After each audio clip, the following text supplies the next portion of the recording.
كل wanaagsan daawadayaal ku soo dhawaada barnaamij wareedkeena galabnimo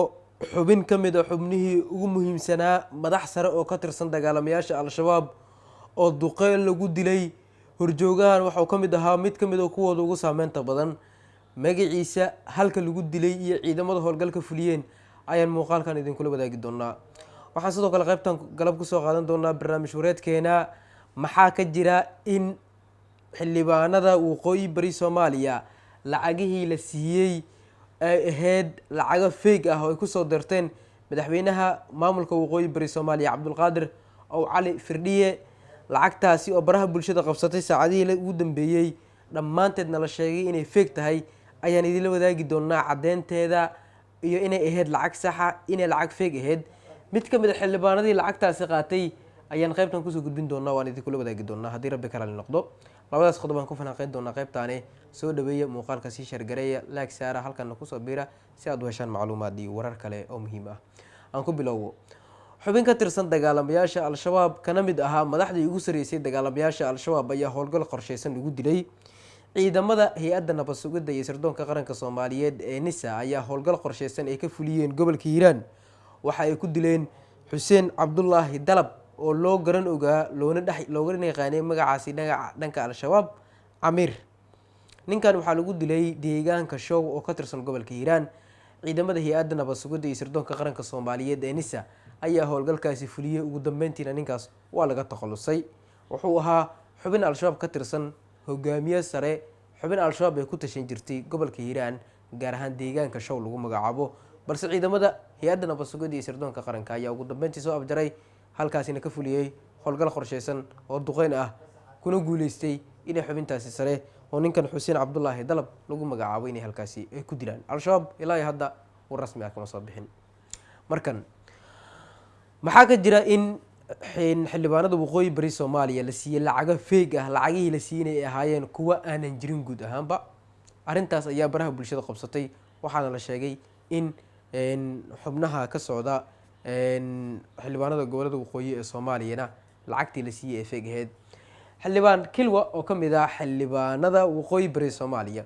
oo warbaahinta la hadlay ayaa waxa uu sharaxayaa in lacagtaas fake ahayd ama lacag been abuur inay ahayd oo false ah in lacag sax ay ahayd wuxuu kamid ah xildhibaanadii soo doortay mas'uulka hadda jooga waqooyi bari Cabdulqaadir oo Cali Firdhiye wareysigan wuxuu ku sharaxayaa sida ay bulshada Soomaaliyeed lacagtaasi ugu warheshay in lacagtaasi sax ahayd iyo inay fake ahayd iyo in kale bal Kilwa ila daawada sida wax u dhacaan caalamka ee ka qarsoon ma jirto adduunka dhan indhaha ku hayay bahal sharaf badan oo qiimo leh oo guddigii loo xilsaaray maamul dhiska waqooyi bari Soomaaliya waxa ay ku amaaneen dadka deegaanka waqooyi bari inay yihiin dad u bisil dawladnimada dad in badan ka soo shaqeynayay balse waayay maamul ay iyagu leeyihiin mulkiyadiisa taasina waxay u fududeysay in hawl walba ay ku soo dhamaato si ka fudud sida maamulada hore loo dhisi jiray meesha istinaasul badan ayaa yimi maadaama dadku isku duruuf ahaayeen taasina ku amaaneen waa tahay federaal samada ismaha maamulka waqooyi bari Soomaaliya waxa falkinayay oo ka shaqeynayay dad tartanka looga adkaaday iyo dad ay wax ka sugayeen wax ka waayeen bulshada dadka ayaa keentay been abuurka wax ka jira ma jiro wax sal iyo raad ma aha warkaasna ku xaqiijiyay magaaladan joognaa magaalada waa madal inta joogtaan oo marxaanti dadkuna waa isu warhayaa meesha dhaqaalaha ma online dawlad dhis baa laga waday dawladda cid lacagta bixinaysa xagee lacagta ka gaartaa weydiinayay waa tahay ciddii ay la shaqeynayso oo wada shaqeyn iyo rabitaan dawladnimo muujista oo midnimada Soomaaliya 3 sano inay ilaaliso ku hawlaneed u dhimatay u godgashay u dhaawacantay u hanti beeshay u qaxday in la shaqeeyo xaq bay u leeyihiin dawladda federaalka Soomaaliyana wixii wanaagsan oo dawlad dhis ah in looga dambeeyo xaq bay u leedahay oo wixii loo doorto waxa lagu xaliyay arrin iska diyaarsan bay ahayd dadka deegaanka in la isku keeno on bay u baahnayeen in la isfahansiiyo reer waqooyi bari uma baahnayn ama soo isnaag iyo degmada Cayn ee gobolka Togdheer waa tahay isfahankiina Ilaahay waa ku guuleeyay waddanka federaalka Soomaaliya waxay aragtay oo marar badan ay ku soo noqnoqdeen madaxda iyo mas'uuliyiinta iyo siyaasiyiinta role model ku ah goboladaasi inay tagaan magaalada Muqdisho iyagoo ka raadinaya maamul dhis marka laga soo bilaabo xilligii uu madaxweynaha ahaa xasan sheekh maxamuud teerarkiisii hore oo galmudug la dhisayey ra-iisul wasaarahana uu ahaa cabdiweli cali gaas xilligii farmaajo waa ogeyd oo dee su-aalo inay ka jawaabaan bay awoodi waayeen oo gabar habarintiisa inay weydiisay madaxweyne farmaajo oo tiri madaxweyne maxaa kaaga qorshaysan sooliya sanaag inuu yidhi su-aashaas jawaab hadda uma hayo isagoo raali gelinaya maamulada darafyada ka ah maamulka curdanka ah ee waqooyi bari soomaaliya sida somaliland iyo puntland laga baxay xilli hal qof ama hal shakhsi uu u taliyo dad ilaahay badiyey oo mandaqada gobolka labaad ee soomaaliya ku nool xilligii ismada waa lasoo dhaafay ismadu waa dad sharaf leh oo dad xurmo leh laakiin shaqadooda shaqo aan haynba faraha la gelinaya siyaasad arrintaasaana keentay in ay gobolladani kasoo kaban waayeen soddonkii sano ee u dambeeyey tan iyo burburkii hagaadaamooyinka ay ku wadaan maamulada dhinacyada ka ah iyaga oo ogolaansho ka helaya dadkii xilligaas dhaqanka u ahaa gobolladan qaybtood iyagoo dhan ma wada oran karo marka maqnaanshaha isinka guud ee sanaag macna badan ma soo kordhinayso xaqiiqadii waa tahay sababtoo ah shaqada waa la kala leeyahay dhaqan weeye dhaqankiisu ku ixtiraaman yahay oo ku shafan yahay waa hogaankii dhaqanka waa mas-uulkii ugu sarreeyey mandaqadaas ama aan beerweyntaas warsangeli ee degta gobolka sanaag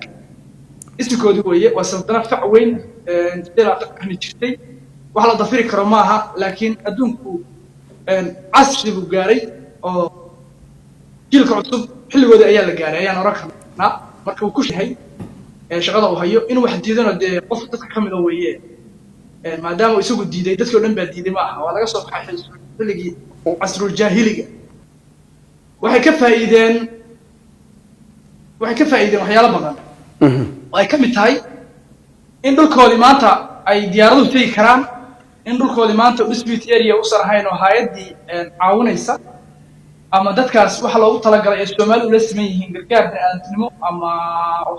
horumarka diplomatiga deegaanada ka socda Soomaaliya in ay kulli ku iman karaan xilliga loogu talagalay ayay sahlaysaa waxay sahlaysaa in isku qabsigii soddonka sano hareeyay deegaanada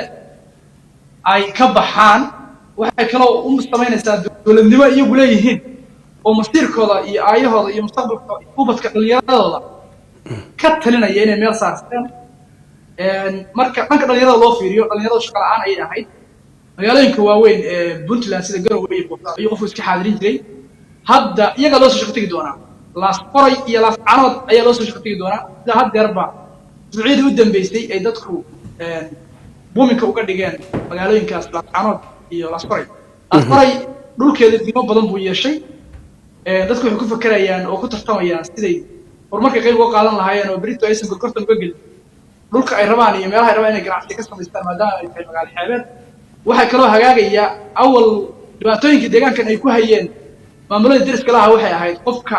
ku nool magaalooyinka tuulooyinka yararka ah ama magaalooyinkan aan caasimadaha ahayn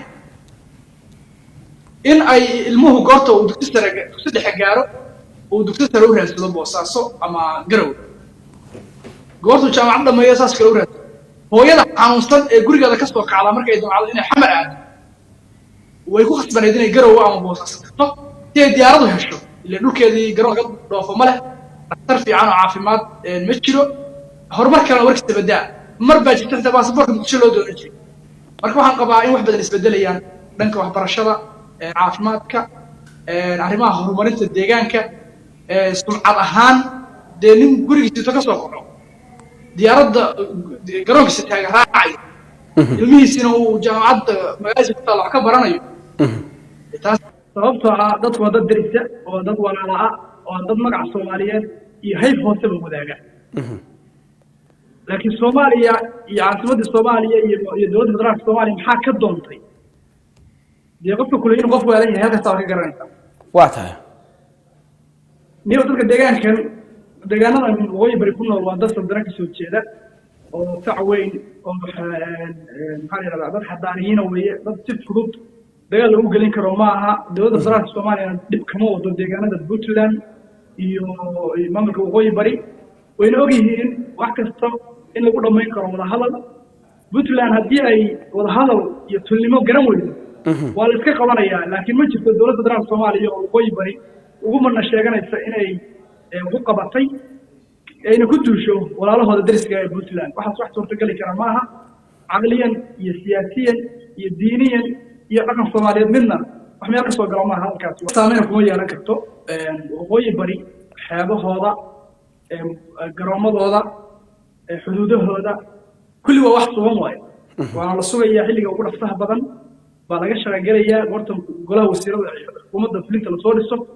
baa laga howlgelayaa haddii iyadu caqabad la imin cidina caqabad kuma aha haddii aad qodobkaasi daabatay aragtidaada qaybta hoose kasoo dhiibo waad ku mahadsan tahay daawashada barnaamij wareedkeena galabnimo halkan kusoo biira muuqaalka sii sheergareeya